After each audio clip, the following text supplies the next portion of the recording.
What if I told you that the person you're about to fall for next looks completely different, but is actually the exact same person you just broke up with? What if the face changes, but the patterns stay the same because the problem isn't them? It's the invisible blueprint running your love life that you don't even know exists. Welcome to the X-Files. I'm your host, and this isn't your typical Get Your Ex Back channel. We aren't here to dwell on the past. We're here to perform an autopsy on it so you can build a future that is physically, mentally, and philosophically bulletproof. Today we're diving deep into episode 3 of our first season, the Attachment Audit. You know that friend who always dates the emotionally unavailable musician? Or the one who keeps finding partners who are clingy and suffocating?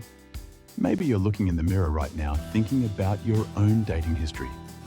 Different names, different faces, different jobs, but somehow the same exact relationship drama playing out like a broken record. Here's the uncomfortable truth. You're not unlucky in love. You're not cursed. You're not attracting the wrong people. You're operating from an attachment blueprint that was written when you were too young to even remember, and it's been running your romantic life on autopilot ever since. Let me paint you a picture. Sarah is 28 and has had 5 serious relationships. Michael was the charming bad boy who disappeared for days without explanation. Then came David, the artist who was passionate one day and cold the next. After David was Ryan, another commitment phobe who kept her guessing. Then Jake, who seemed different at first but eventually became distant and unpredictable. Now she's dating Alex. And guess what? 3 months in, he's pulling the same disappearing act. Sarah thinks she has terrible luck. She thinks men are just confusing.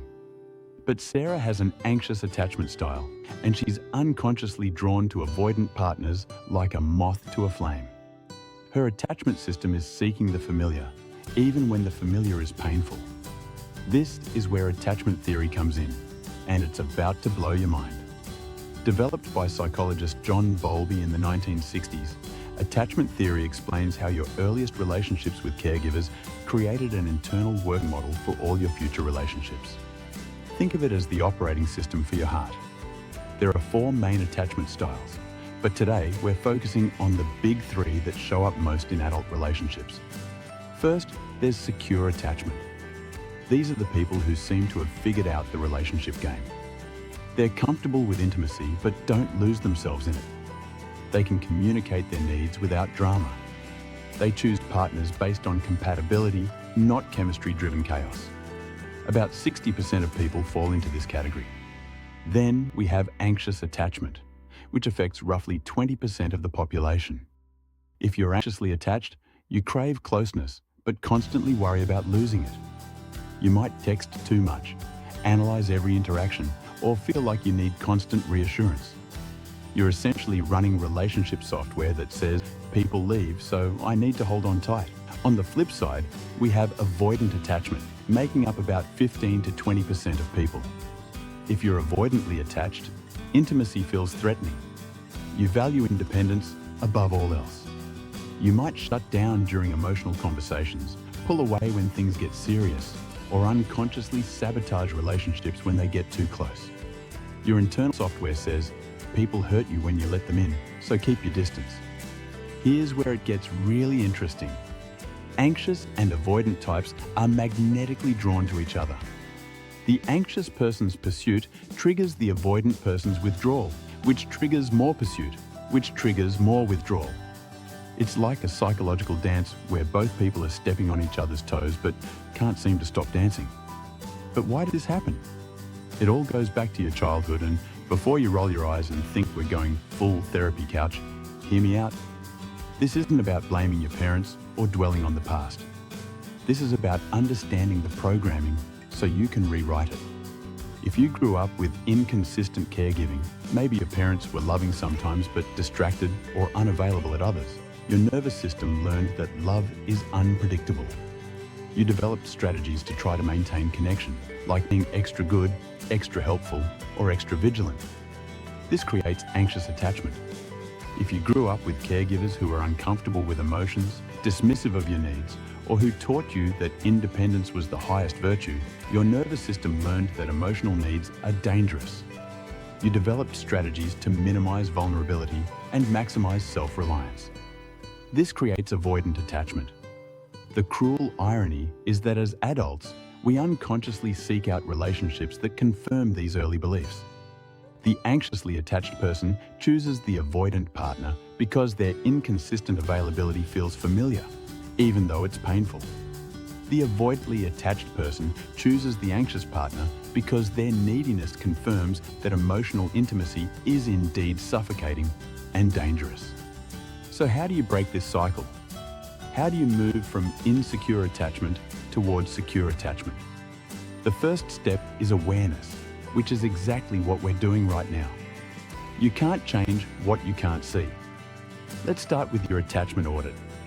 Think about your last 3 serious relationships. Not just casual dating, but relationships where you really invested emotionally. For each relationship, ask yourself these questions. What initially attracted you to this person? What patterns showed up in how you communicated during conflict? How did the relationship end? What role did you play in the dynamics that didn't work? If you're anxiously attached, you might notice patterns like being drawn to people who are hard to read, feeling like you're always the one initiating deep conversations, or experiencing intense highs and lows in your relationships. You might find yourself constantly seeking reassurance or feeling like you're too much for your partners. If you're avoidantly attached, you might notice patterns like losing interest once the chase is over, feeling suffocated when partners want more emotional intimacy, or having a tendency to focus on your partner's flaws when things get serious. You might find yourself pulling away right when your partner is pulling closer. The goal isn't to completely overhaul your attachment style overnight. Secure attachment isn't a destination you arrive at. It's a practice you develop. It's about gradually expanding your comfort zone and challenging the automatic patterns that no longer serve you. For the anxiously attached, this means learning to self-soothe instead of constantly seeking external validation. It means choosing partners who are consistently available rather than intermittently reinforcing. It means developing a strong sense of self outside of your relationships. For the avoidantly attached, this means gradually learning to tolerate intimacy without shutting down. It means practicing vulnerability in small, manageable doses. It means choosing partners who respect your need for space while still being emotionally available. Here's your homework for this week. First, identify your attachment style. Be honest with yourself about your patterns. Second, choose one small way to practice more secure behavior in your current relationships, whether romantic or platonic. If you're anxious, maybe that means waiting an hour before responding to texts instead of responding immediately. If you're avoidant, maybe that means sharing one vulnerable thing with someone you trust. Third, start paying attention to who you're attracted to and why. That instant chemistry you feel might not be love at first sight. It might be your attachment system recognizing familiar dysfunction. Sometimes the person who doesn't give you butterflies is actually the healthier choice. The most important thing to understand is that your attachment style isn't your destiny. Yes, it was formed in childhood, but it's maintained by your current choices and behaviors. Every relationship is an opportunity to practice something different. Every interaction is a chance to choose security over familiarity. Remember, the goal isn't to find the perfect person, it's to become the person capable of creating and maintaining a healthy relationship. When you understand your attachment blueprint, you stop being a victim of your patterns and start being the architect of your love life. This is just the beginning of your attachment audit. In future episodes, we'll dive deeper into specific strategies for healing each attachment style and building the kind of relationship security that actually lasts. That's a wrap on today's episode of The X-Files. If this opened your eyes to patterns you've been blind to, smash that like button and subscribe for more relationship autopsies that will help you build a bulletproof future. Your past relationships weren't failures, they were data. Now let's use that data to create something better.